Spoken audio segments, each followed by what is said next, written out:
Capítulo 5 Piedralar. Puedo señalar con exactitud el momento en que decidí sin la menor duda que esta crónica debía escribirse. Pendía entre reinos, contemplando Shadesmar, el reino de los Espren, y más allá. Kaladin cruzó con paso trabajoso un campo de silenciosos rocabrotes, muy consciente de que llegaba demasiado tarde para impedir un desastre. Su fracaso lo hundía con una sensación casi física, como el peso de un puente que estaba obligado a llevar en solitario. Después de pasar tanto tiempo en la parte oriental de las tierras de tormentas, casi había olvidado la visión de un terreno fértil.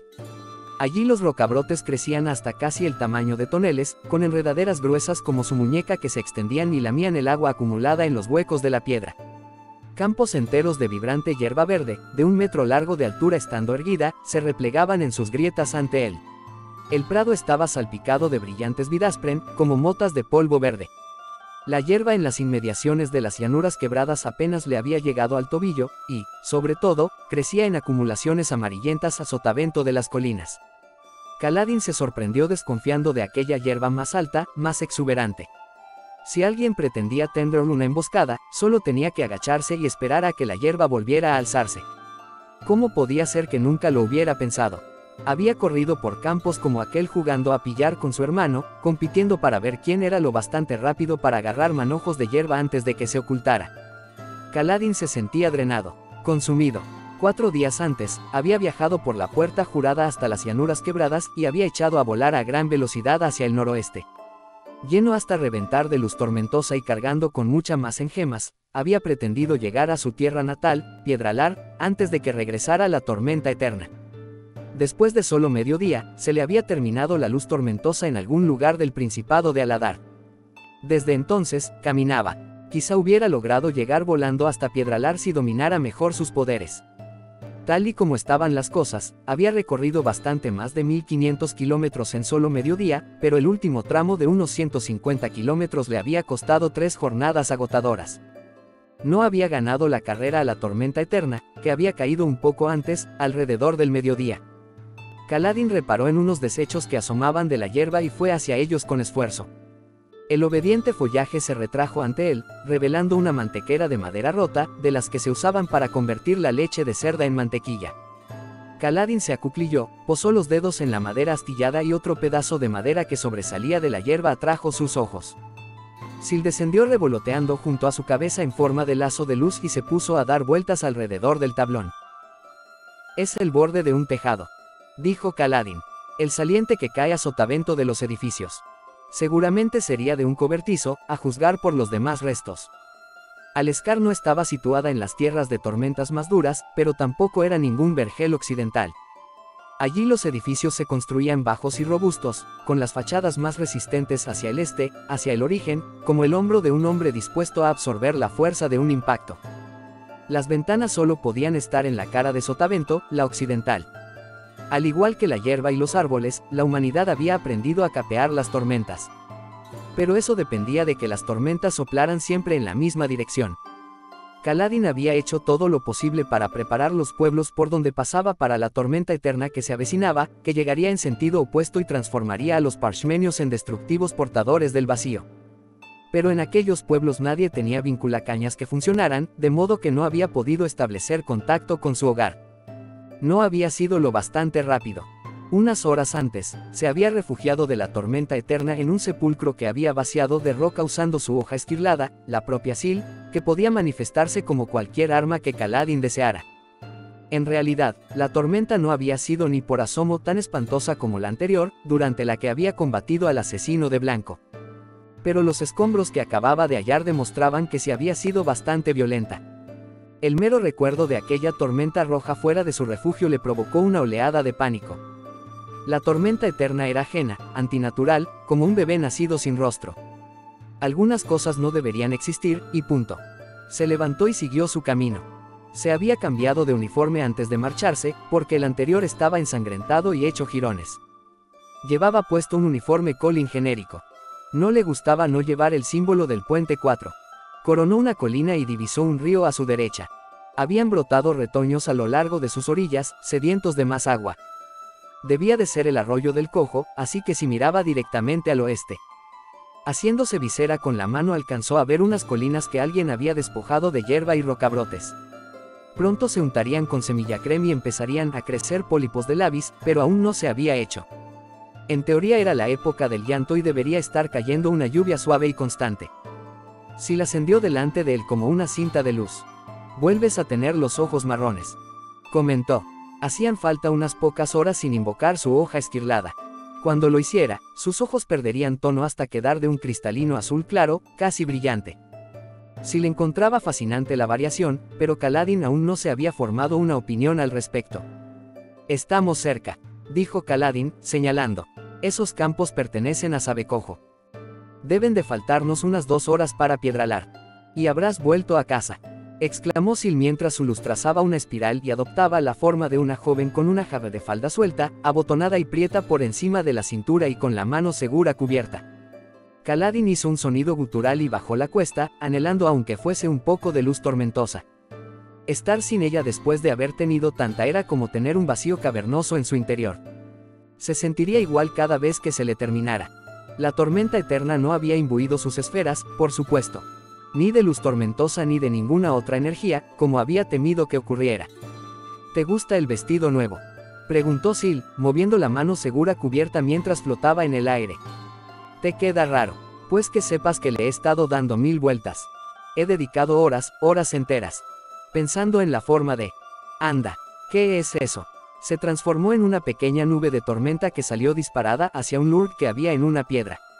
Inspeccionó al anfibio del tamaño de un puño desde un lado y luego desde el otro, antes de dar un gritito gozoso y convertirse en una imitación perfecta del animal, solo que de color azul blanquecino. La criatura se asustó al verla y Sil dio una risita mientras regresaba rauda hacia Kaladin en forma de cinta de luz. «¿Qué estábamos diciendo?», preguntó, volviendo a adoptar la apariencia de una joven y posándose en su hombro. «Nada importante. Estoy segurísima de que reñía por algo». «Ah, sí, que vuelves a casa. Yuhu. No estás emocionado». Sil no lo veía, no se daba cuenta. A veces, por muy curiosa que fuese, no se enteraba de nada. «Pero, es tu hogar», dijo Sil. Se acurrucó. «¿Qué ocurre?». «La tormenta eterna, Sil», respondió Kaladin. «Teníamos que llegar antes que ella. Necesitábamos llegar antes que ella. Tenía que haber algún superviviente, ¿verdad? De la furia de la tormenta y la furia más peligrosa de después. De la violencia asesina de sirvientes convertidos en monstruos. Oh, Padre Tormenta, ¿por qué no había llegado antes?». Se obligó a redoblar el paso de nuevo, con el jubón al hombro. El peso seguía siendo enorme, abrumador, pero Kaladin descubrió que tenía que saberlo. Tenía que verlo. Alguien tenía que ser testigo de lo que le había ocurrido a su hogar.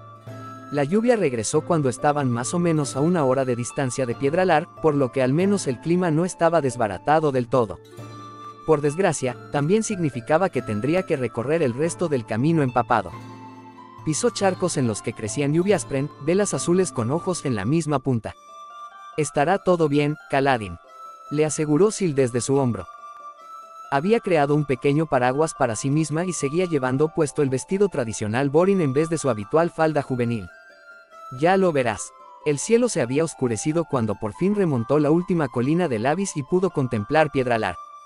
Se había mentalizado para la destrucción que encontraría, pero aún así lo dejó anonadado. Algunos edificios que recordaba ya no existían, sin más. Otros se mantenían en pie pero sin tejados. Desde la cima y con la penumbra del llanto no llegaba a ver el pueblo entero, pero muchas de las estructuras que discernía estaban huecas y en ruinas. Se quedó allí de pie mucho rato mientras caía la noche. No captó ni un solo destello de luz en el pueblo. Estaba vacío. Muerto. Una parte de Kaladin se estrujó en su interior, se acurrucó en un rincón, cansada de que la apalearan tan a menudo. Había aceptado de buen grado su poder y había emprendido la senda de un radiante. ¿Por qué no bastaba? Sus ojos buscaron su propia casa en las afueras del pueblo. Pero no, aunque hubiera podido ver en la tiniebla lluviosa del ocaso, no quería ir allí. Aún no podría afrontar la muerte que quizá hallara. En vez de eso, rodeó Piedralar por el lado noroccidental, donde la falda de una colina ascendía hasta la mansión del consistor.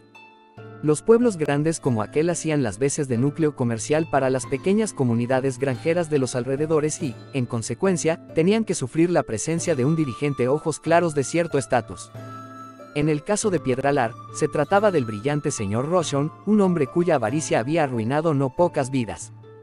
Kaladin pensó en Moash mientras subía cansado la cuesta hacia la mansión, tiritando en el frío y la oscuridad.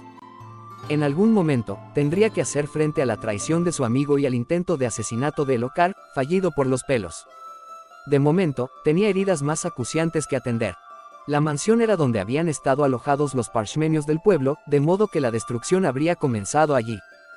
Kaladin estaba bastante seguro de que, si topaba con el cadáver destrozado de Roshon, tampoco iba a lamentarlo demasiado. «¡Ala!», exclamó Sil, un melancospren.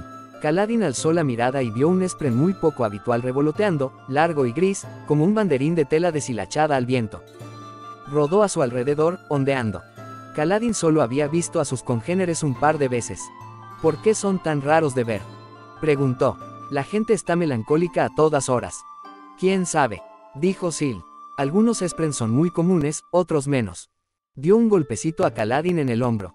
«Estoy bastante segura de que a una tía mía le gustaba ir en su casa». «¿En su casa?». «Los buscaba para observarlos». «No, igual que vosotros cazáis gran caparazones». «No me acuerdo de cómo se llamaba». Sil ladeó la cabeza, sin darse cuenta de que la lluvia estaba atravesando su forma. En realidad no era tía mía. Era solo una Honorspren a la que llamaba así. «Qué recuerdo tan raro. Parece que cada vez te vuelven más cosas a la memoria. Cuanto más tiempo pase contigo, más sucederá. Suponiendo que no intentes matarme otra vez». Lo miró de soslayo y, aunque estaba oscuro, Sil brillaba lo suficiente para que Kaladin le distinguiera la expresión. «¿Cuántas veces vas a hacer que me disculpe por eso? ¿Cuántas veces lo he hecho hasta ahora?». «50 como mínimo». «Embustero», dijo Sil. «No pueden haber sido más de 20. Lo siento». Un momento. Era luz lo que se veía por delante. Kaladin se detuvo en el camino. En efecto, era luz, procedente de la mansión. Titilaba de forma irregular. Fuego. Estaba ardiendo la mansión. No, más bien parecían ser velas o lámparas en su interior. Al parecer, alguien había sobrevivido. Serían humanos o portadores del vacío. Tenía que ir con cuidado, pero al irse acercando descubrió que no le daba la gana. Quería ser imprudente, iracundo, destructivo. Si encontraba a las criaturas que le habían arrebatado su hogar. «Prepárate», musitó a Sil. Salió del camino, que estaba limpio de rocabrotes y otras plantas, y siguió ascendiendo despacio y con cautela hacia la mansión. La luz brillaba entre los tablones que habían clavado para tapar las ventanas del edificio, reemplazando el cristal que sin duda había roto la tormenta eterna. Lo sorprendió que la mansión estuviera tan entera como estaba. El porche estaba arrancado de cuajo, pero el tejado seguía en su sitio. La lluvia amortiguaba los demás sonidos y le dificultaba ver mucho más, pero dentro había alguien. O algo. Se movían sombras delante de las luces. Con el corazón aporreándole el pecho, Kaladin dio un rodeo hacia la cara norte del edificio. Allí estaría la entrada para sirvientes, además del alojamiento de los parshmenios. Del interior de la mansión surgía un estruendo inusual. Golpeteos. Movimiento. Como una madriguera llena de ratas. Tuvo que orientarse al tacto por los jardines. Los parshmenios habían estado alojados en una estructura pequeña construida a la sombra de la mansión, con una sola cámara abierta y bancos para dormir. Kaladin llegó a ella palpando y encontró un gran agujero abierto a un lado. Oyó un sonido rasposo a su espalda. Kaladin dio media vuelta mientras se abría la puerta trasera de la mansión, con Vada, rascando contra la piedra. Se arrojó al suelo para esconderse detrás de una pila de corteza pizarra, pero la luz lo envolvió, hendiendo la lluvia. Una lámpara. Kaladin extendió el brazo a un lado, preparado para invocar a Sil, pero de la mansión no había salido un portador del vacío, sino un guardia humano con un viejo casco picado de herrumbre. El hombre sostuvo en alto su lámpara. «Muéstrate», gritó a Kaladin, buscando a tientas la masa que llevaba al cinto. «Muéstrate. Él de ahí». Logró soltar el arma y la empuñó con una mano temblorosa. «¿Qué eres, un desertor? Sal a la luz y deja que te vea». Kaladin se levantó, cauto. No reconocía al soldado, pero o bien había sobrevivido al ataque de los portadores del vacío, o bien formaba parte de una expedición enviada a investigar su resultado. En cualquier caso, era el primer signo de esperanza que había visto Kaladin desde su llegada. Levantó las manos. Iba desarmado, si no se contaba a Sil. Y permitió que el guardia lo metiera de malos modos en el edificio.